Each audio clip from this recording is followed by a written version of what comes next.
hojjetu dandeenyu maaliif hiyyummaan nu nyaatu.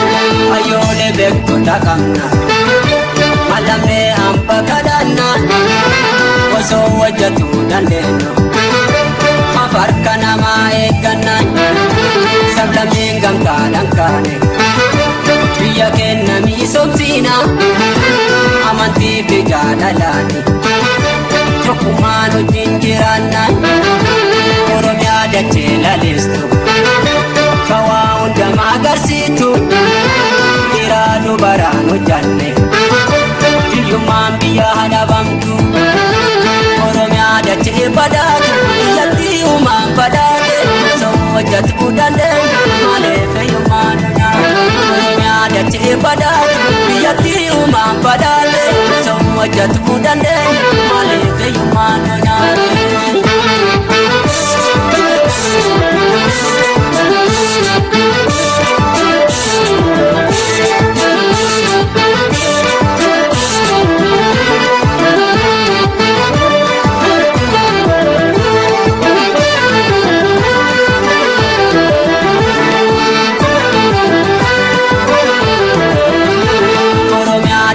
Badhaatu biyyattii uumaan badhaate osoo hojjetu dandeenyu maaliif hiyyummaan nu nyaatu. Oromiyaa dachee badhaatu biyyattii uumaan badhaate osoo hojjetu dandeenyu maaliif hiyyummaan nu nyaatu.